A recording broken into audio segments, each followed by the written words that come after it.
Hello，大家好。2023年呢，今年的春节啊，有两部电影是特别火的啊，一个就是《流浪地球2》，还有一个呢就是《满江红》啊。那这两部呢是占据了整个今年春节档的70%左右的份额了，所以他们俩呢就是今年春节的两大赢家了。那《流浪地球2》呢，我们是可以理解的，因为之前一我们就看过嘛啊，它这次的话也一直很多人在期待。那《满江红》呢就比较神秘了啊，相比我们也没有太关注这个电影啊。那但是呢，我一看名单就不稀奇了啊，导演的张艺谋，然后呢沈腾呀、易烊千玺呀、岳云鹏啊、雷佳音呀这些啊，属于这个顶流了，是吧？所以它属于一个非常典型的一个顶流的贺岁大片啊，我觉得这么定义是完全没有问题的啊。那《满江红》呢，同时也拿下了今年春节档的票房的冠军了，已经超了那个《流浪地球2》了。是吗？我昨天看好像评分没有《流浪地球2》就是票房嘛，我刚才最新的数据啊，我看了一下，票房应该已经到31亿了。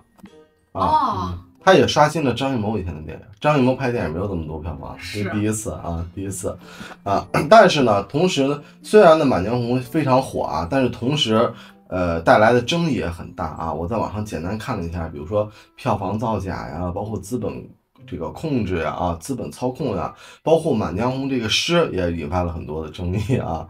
所谓就是人红是非多吧。所以呢，那我们今天呢就以我们自己的角度来聊一聊我们看完这部电影的感受，好吧？这个故事的时间呢是发生在南宋时期，就岳飞刚死了以后4年啊，由这个奸臣这个秦桧，不是秦桧害死的这个岳飞嘛，都说啊，秦桧呢率兵就与金国谈判，但谈判前一天呢，这金国的大使就死了啊，意外被谋杀了啊，就他没谈成。那死了以后呢，还死在了这个宰相就秦桧的驻地，而且呢，这个大使还携带一封密信就丢了啊，应该是给秦桧的啊，所以这个时候呢，有沈腾扮演的小兵呢，还有这个易烊千玺扮演的军官，就也是机缘巧合就卷入这个事儿了。他们呢就受这个秦桧的这个怎么说啊，领命吧啊，来调查这个案子，要求他们1小时结案。那如果结不了的话，而且要找到密信结案，找到密信，找到真凶。如果是办不了的话，他们就这个处死了啊！对，所以这么一个紧张的一个故事，因为那个密信呢也是关系到秦桧自己的生死的啊，他应该是好像是跟这个金国串通嘛，他这个信如果曝光的话，他自己全家抄斩了，大概这意思啊。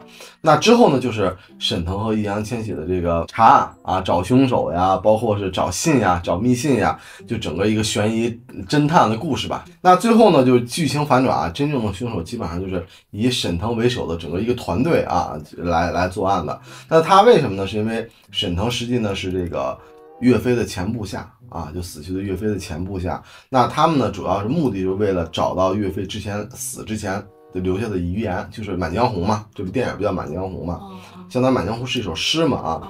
那最后呢，大家都死了，就剩易烊千玺了。那易烊千玺呢，最终呢成功的这个逼迫了秦桧去背这首诗，因为秦桧知道这首诗，但实际后来他不是真秦桧，还有一个替身，然后把这首诗背了以后的话，相当于《满江红》这首诗就是被世人传颂了，大家整个士兵都知道了啊。然后秦桧呢就留一个千古骂名，大概就是这样一个剧情。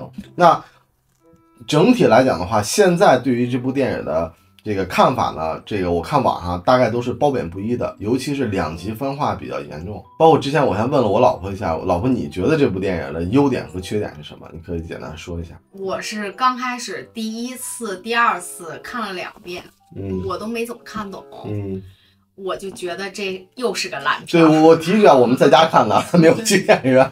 今年没有去。对，今年特殊情况，我们连那个《阿凡达2》也没有去啊，没有去。然后呢，看完第1遍、第2遍的时候，就觉得不去电影院是对的。但是我在看第3遍、第4遍的时候，我真的认真看了，我就发现其实可推销的地方还挺多的。然后尤其我觉得这点演员演的真好。演技比较好，还有可推敲的，就是让人琢磨的这个就这个故事比较深，然后可以展开的内容比较多。对，我会看完之后我会想，就比较烧脑，对，就给我记忆深刻，不像我看完了就完了。优点还有什么？你觉得明星多啊，演比较开心搞笑。明星真的是演的深刻。这如果换成一波小鲜肉，我觉得这片就选角色选的比较好，虽然是流量，但流量选的很正确，是吧？很正确。然后就是比张艺谋以前的电影更好，颠覆我对他的认知了，更容易接受，是吧？啊，缺点呢？缺点就是我觉得这个不应该太多的喜剧感。其实我觉得这片挺惨的，你知道吗？就尤其到后面不应该拍成喜剧的这种效果。我个人感觉啊，你觉得这故事它表现的方式可能不太搭，跟它的剧情，对吧？但是呢，因为现在的人们就是我感觉可能喜剧因素就是需求量比较大，他可能为了应和市场需求吧，也怎么样也好，我觉得这次跟他喜剧的这风格的票房可能也有关系。他从他选角的时候就定义了这部片子就是贺岁片啊。对，所以你开头说他这是一完全的贺岁片，我还真不是特别觉得是啊。你觉得贺岁当中呢，就是它以形式去贺岁，但内容它不是贺岁。那你觉得是？我觉得挺惨的这个些人。那他想表达就是整体一个悲情的一个故事吗？我觉得挺悲情的，后边人都死了。就我跟你还不是有的地方还一样啊，有的地方也不是特别一样，因为你这种片子吧，就是1000个人读者心中有1000个哈姆雷特，所以有的时候呢，拍的人是一个想法，但看的人呢又是一个想法。那有时候所谓就是你看电影吧，就是你认为是看电影，其实也是在电影看你，因为每个人的想法不一样，解读就不一样。对啊，这种东西就是，这个越好的作品它解读越多嘛。所以从我这块来讲的话，我觉得我大概想琢磨了一下，因为我们刚看完嘛，我大概就是从3个层面，我们觉得可以评价一下。就第一个层面呢，就是说从它的定位和表演上来讲，首先这个电影呢，它是一个。就是聚集了属于当今最顶级流量的这个，它不是说纯小鲜肉的流量，包括沈腾啊、岳云鹏啊，都是现在这个尤其搞笑的顶级流量了。它整个前面的剧情就比较搞笑、开心，然后悬疑啊，基本上沈腾呀、岳云鹏呀带的啊，这样去做。你要这么说，还真是这样。而且呢，演员的演技这次我觉得还是比较尽力的，尤其是雷佳音和就他那个手下应该叫张译，好像。就他那个军师吧，就是他底下有一个特别坏的手下，他瘦的那男的那演的也不错啊。我觉得这2个是应该这部电影里面演技算最好的，尤其是雷佳音。我觉得雷佳音，真的。雷佳音你以前是不太喜欢的，我不太喜欢。我老婆以前是很讨厌雷佳音的啊，觉得这个人对。然后之后这次呢看这部电影，包括网上其实也是我看了一下，网上对雷佳音的就是评价非常高啊，这部电影。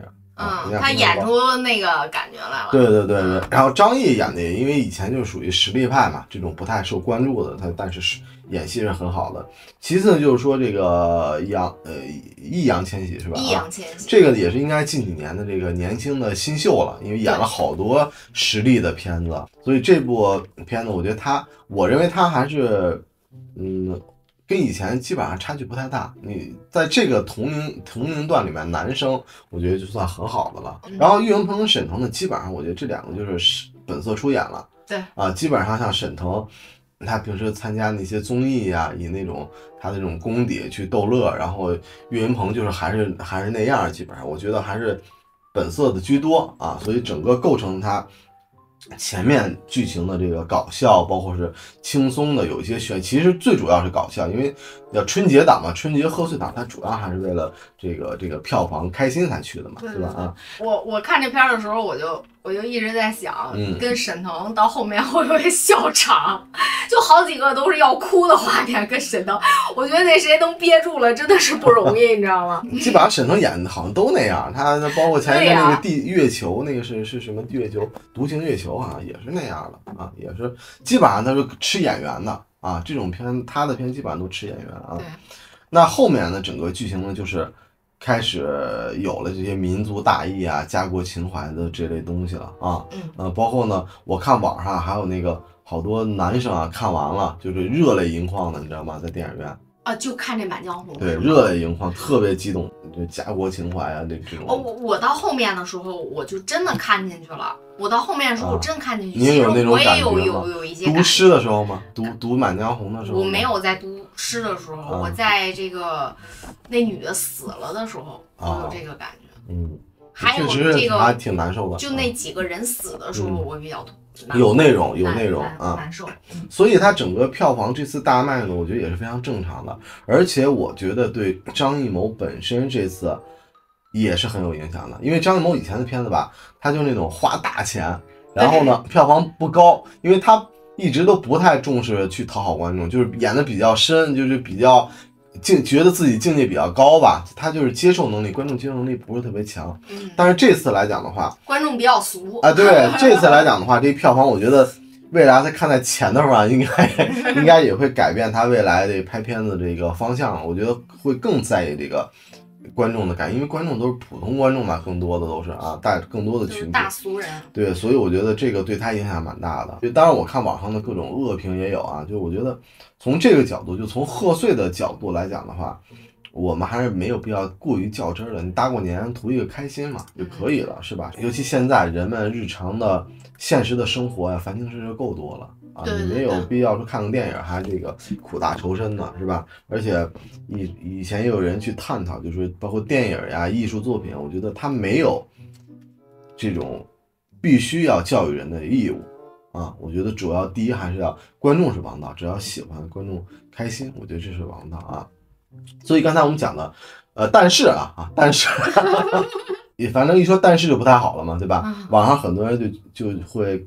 就捧得更高一些，说这部作品很伟大呀，这个电影带来什么中国电影的希望啊什么。我觉得这种的话，应该就不太沾边了，上升不到。你要说作为一个伟大的作品，有什么希望，电影界的希望，我觉得这个是没有任何关系，它到达不了这样高度啊，远远不够这个。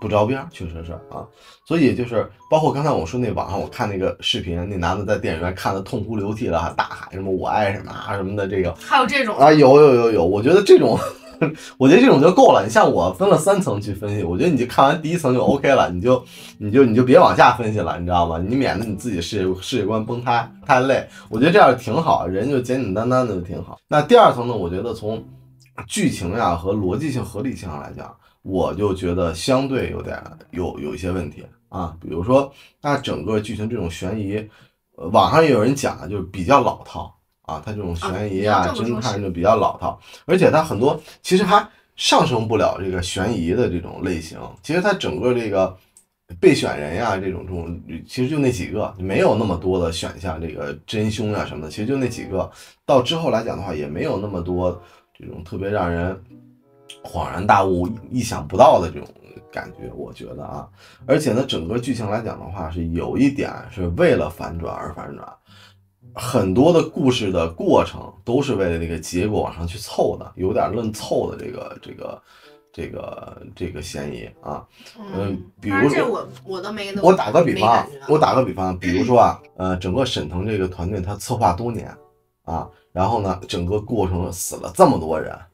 最后呢，终于有机会，就是剩下易烊千玺了，终于有机会杀秦桧了，对吧？秦桧跟那个岳飞是世仇嘛，对吧？他害死岳飞的，反正电影里那么演的，但他没有杀啊。然后呢，他们最终的目的就是只是为了得到岳飞临死的时候留的一首诗，然后还让全军背诵。我觉得这个不太合理，过于牵强了。沈腾跟易烊千玺说布局了这么些人，就是为了让这个易烊千玺觉醒。因为易烊千玺去杀他，易烊千玺不没杀，就是这些人死了，都是为了让他觉醒。我就说的这个剧情过于牵强，不真实嘛，不合理嘛。现实中你觉得会有这样吗？大家死了那么多人，策划几年，就为了一个易烊千玺去觉醒？他如果不觉醒，那肯定不合理啊！他如果不觉醒，不白干了吗？他最后都有机会杀秦桧，他没有杀，那就是现实中不会出现嘛，非常不合理嘛。我指的就是，当然电影里面他会有很多理由啊去解释啊，但是现实是不真实的嘛。影视作品你虽然是影视作品，但是影视作品是建立在现实更真实的基础上的嘛。所以就是我的意思，就讲他们这么多人策划那么多年，最后终于有机会杀秦桧了，就没杀。他们的目的只是为了得到岳飞当时死的留的一首诗，然后还用全军去念。然后呢，我是觉得这个过程整个是有一些牵强的啊。我打个比方，岳飞死的时候，因为他们都不知道留的是什么，岳飞死的时候是留了《满江红》这首诗了啊。当然是不是啊？是不是？当然我们一会儿再说。他们都不知道是一首诗，因为他逼着那个秦桧念出来嘛，贾秦桧念出来嘛，他不知道岳飞写的什么。那如果岳飞他们这策划几年，最后死的那么多人，就为了逼秦桧念出这首诗。如果岳飞当时死了，留的那100多个字不是满江红的诗，如果骂街的呢，骂秦桧的呢？如果是骂秦桧的，那不是满江红，那全军背诵的就是100多字的骂街是吗？如果是这样的话，就是整个的过程是不太容易自圆其说的，就经不起推敲嘛。经不起推敲，而且其实他不杀秦桧，其实他想贴近历史，因为历史秦桧不是被他杀的。我是认为他不杀秦桧，是因为他如果杀的话，人们觉得这不是历史了。他还想贴近历史，你理解吗？所以他不合理不真实，我觉得他不够合理不够真实，而且还是缺少一些逻辑性的啊。那可以说这片纯属虚构吗？就是这样啊？可以啊，那可以啊，是吧？啊，可以啊，可以，但是他没写嘛，我没有看到。当然，这个当中是有一个优点的，就是说他在剧情当中增加了很多，比如敲锣，还有这个戏剧。我听那个应该我不知道是豫剧还是黄梅戏，反正就是那个唱戏的声音忽然特别大，忽然敲个锣什么的，我觉得这是比较好的，因为它整个环境是比较惊悚、比较压抑的，比较这种就有探案，也有探案，有一点点那个，对，比较紧张的。然后他忽然来这么一下，就吓人一跳，吓我好几跳，你知道吗？也有可能是避免观众睡着。我网上看很多人都睡着了，你知道吗？第三层呢，我要讲的就是说，对于这个历史的基本常识了啊。就是我们一般稍微了解点历史常识的人就知道，《满江红》的作者从历史上来讲是没有证据证明是岳飞所做的啊。当然很多网上你查是写的是，但实际它是一个谜的啊。我之前专门看过一个专家就讲这个历史的专家讲这个东西。那《满江红》这首诗呢，它实际是在岳飞死了之后很长时间500多年以后才出现的这首诗啊，所以它是属于一个悬案吧。但是我觉得如果你这部片子这么演的话，我刚才为什么要说他没有让秦桧死呢？就是他会给年轻人有一些误导，我觉得啊，本来我们都知道，尤其我们成年人啊都知道这个历史的真相是很难的啊，尤其现在这个电影是这种接收的通道，那你这样的话，我觉得对于年轻人来讲的话，包括对于历史，我觉得还是有一些尊重的啊。但我觉得你条件太高了，那你要这样不，我的意思是什么呢？就是说，如果你要编，因为我们看其他很多国外的片子，它也会涉及到这个历史编写，比如说《阿甘正传》。他经历了很多历史名人的这个就是经历，在他身边呀，或者是都写到他身上。我觉得你要是想编，就可以纯编，我就完全编。但是就刚才那一点，我讲就是说，你纯编，你编也要贴近真实，有合理性的。最后有杀秦桧的，可能你没有杀，你不是还想贴近历史吗？你理解我的意思吗？我想表达就是你要编，你就直接编，你不要又要往历史上靠。你的逻辑都不合理，你还要往历史上靠，我觉得是有矛盾的啊。就刚才我说秦桧有机会杀秦桧没有杀啊，这个情况。还有就是说，关于岳飞的死，这个就是我咱们就闲聊了。就是关于岳飞的死的话，我不认为是以我们的认知，咱们也是纯属虚构啊，对，也是纯属虚构啊。以我们的认知呢，我不认为，历史上。单以秦桧一人之力就可以直接就自己的私利去害死这个岳飞的啊，实际事情还很多，没有那么简单，团队合作，哪有那么简单？跟那个当时的统治者都有关系的，啊，不是说靠秦桧，他可能更多就是一个背锅的一个角色啊，所以包括自古来讲的话，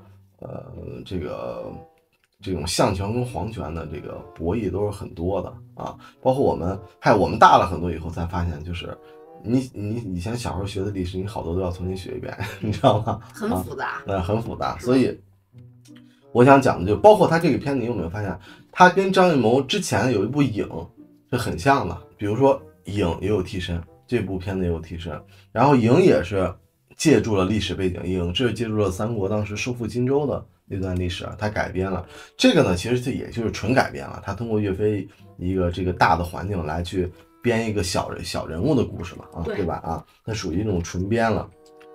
所以我觉得，当然这个有点牵强，但是我还是觉得，但是真的有很多人会被误导，你知道吗？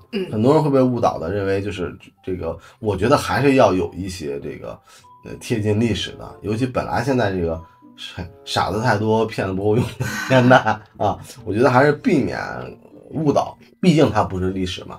如果你尤其是贺岁片。又是贺岁片，那就写纯属虚构。哎，我觉得就为了开心嘛，对吧？啊，关于第三层来讲的话，优点我觉得还是有的，比如说它整个的故事里面讲解当时那个年代就大明是吧？大宋啊，宋朝的时候呢，当时的整个一个就是腐败黑暗的一个环境啊，包括整个的故事，你看都就没有法律嘛，就都是一人说算嘛，你理解吧？就是包括你像你讲的之前就是那个岳云鹏拿的那个。金牌免死金牌，实际到了地方，到了他的地盘是用处不大了嘛，对吧？这都是体现了当时的这个，包括是权贵阶层、统治阶层，包括是老百姓人命如狗呀，就不值钱嘛，基本上这样了啊。封建社会啊，还有一个细节呢，就是易烊千玺说这秦桧，发现秦桧有替身了，说你真够狡诈的啊，你那个秦桧说嘿，换了你也一样啊，就指什么呢？就是整个当时大宋的这种封建集权体制啊，就是它不是一个人的问题。我觉得这个是细节演得很好的，它不是一个人的问题，它表明就是说谁来都一样，就你来你也一样，这种环境就这样了。张艺谋其实他这部片子里面放了很多的细节，你看你怎么解读了？其实很多地方非常多细节，他还是我觉得还是有想法的啊。虽然不能说这部片子伟大，但是他拍的东西还是有想法，可以往各种解读的。啊，可以各种解读的，还有网上说你行你来啊，我看网上好多说有批评的，然后好多网友说你行你来啊。任何事物就是这种矛盾体，所以他是杠精嘛，网上杠精嘛，他用这种话去对抗嘛，对抗批评嘛。我们现在人都是太害怕受批评了。我个人觉得就是人们还是需要开心的东西更多。相比来讲，就是刚才讲的，就是现在人生活太累了，工作呀、生活呀，每天烦心事太多了。啊，对啊，我觉得还是大家更能接受这种开心的这种气氛。那你是觉得就是说，之所以它票房后超它的原因，就是大家都奔着这个开心麻花去？对，因为我看不是开心麻花就是沈腾呀，就是沈腾以沈腾为代表嘛的开心麻花。网上我看是后来有很多的影院都专门下架了，就是本来是《流浪地球2》的场次，直接就排给那个那个满江红了，它应该是整个的效果会更好，它卖票上座率更高，它才有这种转变，就是奔着开心去的。你别说，我看它好几个点都挺搞笑的。对啊，所以我有一个思考啊，就是说，包括我们春节这段时间看了很多好片，前两天我们做这个飞跃疯人院的这个啊，有时候你就思考哪种电影算好片？有一些我们看过的非常经典的好，就是全世界非常经典的好片啊。你发现有的时候你会看了一次很难忘，但是你不想再看第二次。对，比如说是忠犬八公呀，飞跃疯人院也是啊，很多太多了，你不想看第二遍，因为给你冲击太大，对吧？但是呢，有的时候像我们家里呢，平时电视里投屏的恰恰就不是这些片儿，恰恰就这种，比如贺岁的什么这个唐人街探案啊，比如说我们平时电视里可能会放一些什么唐人街探案啊，这种开心的沈腾啊什么的，这个西红柿首富啊等等这些片子就当背景嘛。虽然我们不看嘛，家里平时放着嘛，我们有这习惯。所以那你说哪种片子算好片子？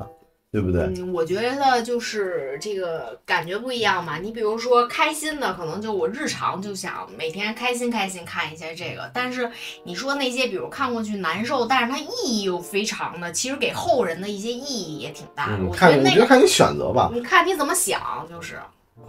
所以我觉得，还有一个就是，很多东西啊，你没有必要俗到极点或者雅到极点，还是俗和雅中间去找一个平衡。你太雅了，很多人看不懂，也不愿意看，太累啊。你俗到底的话，它也失去了艺术性，失去了欣赏性。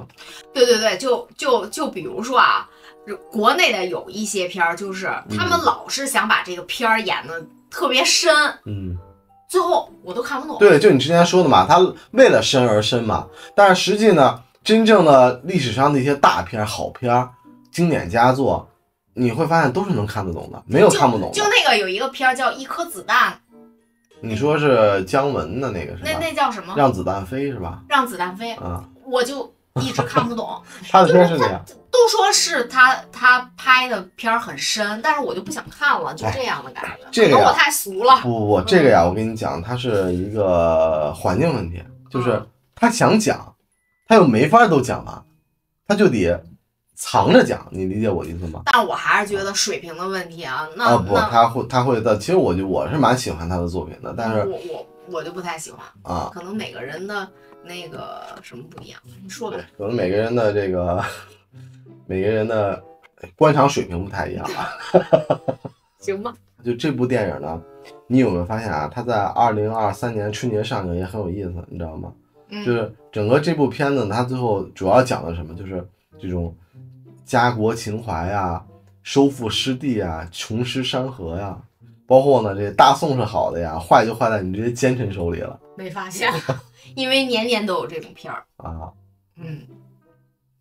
年年都有。你这已经把我堵死了，那我这结尾结不了了。年年都有这种片儿。但还有一个啊，就是刚才之前跟你聊过，我觉得整部电影其实看似很开心，但是其实也感觉很有压抑的那种感觉。就是你身临其境的话，你会发现这个外有匈奴，内有奸臣，然后呢，只有这个最苦的老百姓，和士兵，他们有这种情怀啊。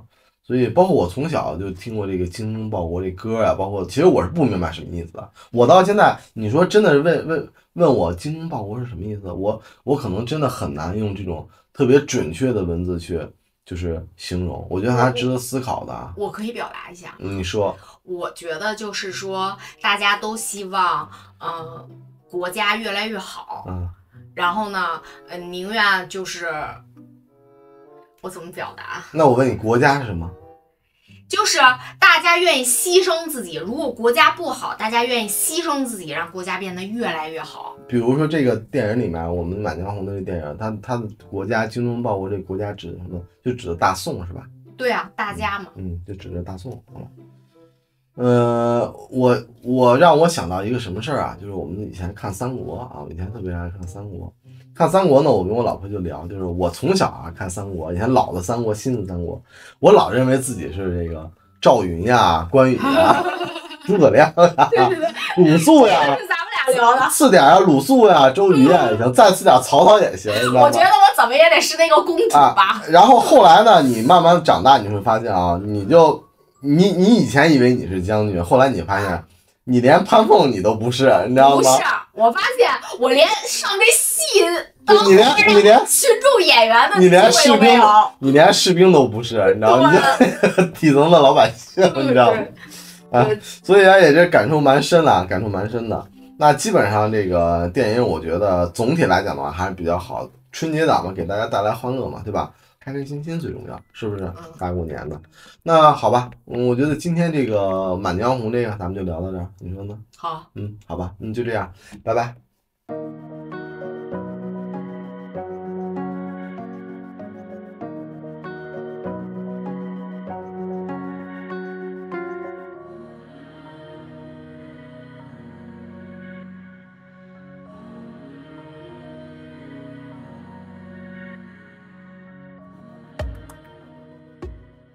刚才因为我跟我老婆聊过这个话题啊，就咱俩我就有点像你的采访录了。没事，完了吧？完了。你突然间让我整段说，我真的有点那个后不住。